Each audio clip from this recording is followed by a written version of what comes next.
Doctor APJ Abdul Kalam ஐயா அவர்கள் 11 ஆண்டுகளுக்கு முன்பு சரியாக இதே நாள் 27 ஜூலை 2015 நம்மை விட்டு பிரிந்து இறைவனடி சேர்ந்தார்.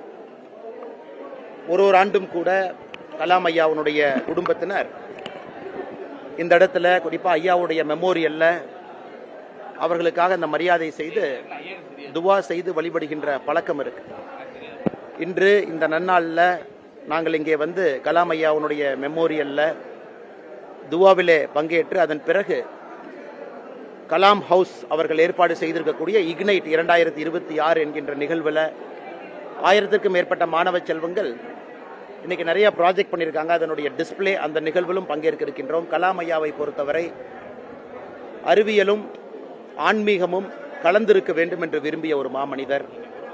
ஒரு குட்டி தீவு ராமேஸ்வரத்தில் பிறந்து ஒரு சாதாரண ஏழ்மையான குடும்பத்தில் பிறந்து பேப்பர் பாயாக தன்னுடைய வாழ்க்கையை ஆரம்பித்து படிப்படியாக உயர்ந்து 6 பிரதம மந்திரிக்கு ஆலோசகராக இருந்து போக்ரான் சோதனைக்கு மிக முக்கிய காரணியாக இருந்து DRDOனுடைய செக்ரட்டரியாக advisers to prime minister, defence secretary, scientific adviser to defence minister, நிறைய பொறுப்பில் நம்முடைய நாட்டினுடைய விஞ்ஞான வளர்ச்சிக்கு பாடுபட்ட ஒரு மாமனிதர். அவருடைய புகழ் என்றும் நிலைத்திருக்க வேண்டும்.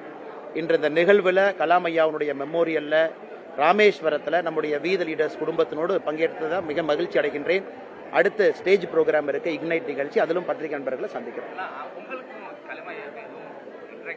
ஆனால் கலாம் ஐயாவை பொறுத்தவரை ஐயா அவர்கள் IPS அகாடமி அங்கே வந்து பேச வந்திருக்கிறாங்க.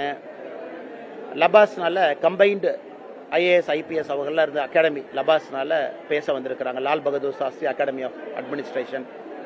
அங்கே எல்லாம் ஒரு மாணவனாக கலாம் ஐயாவுடைய பேச்சை கேட்டுக்கொண்டிருந்தக்கூடிய மாணவன் நான்.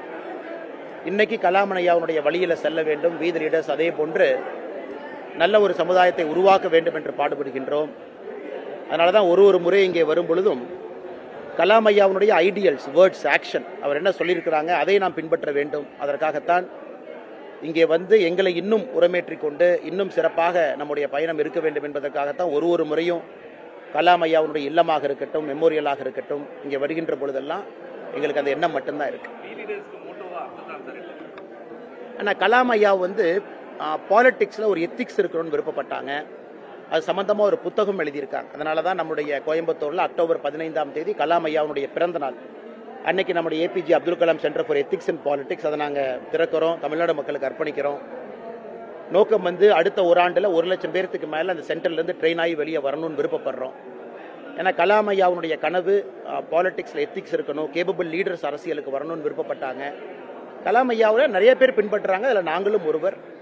ஸோ அந்த சென்டர் வந்து கலாம் ஐயாவுடைய ஐடியல்ஸை சார்ந்து இருக்கும். அக்டோபர் 15 திறப்பு விழாவன்று தமிழக மக்களுக்கு அதை காண்பிக்க விரும்புகின்றோம். அதே நேரத்தில் அந்த சென்டர் என்ன செய்யும் அப்படிங்கிறது அன்னைக்கு விழாவரியா நாங்கள் பேசுறோம்.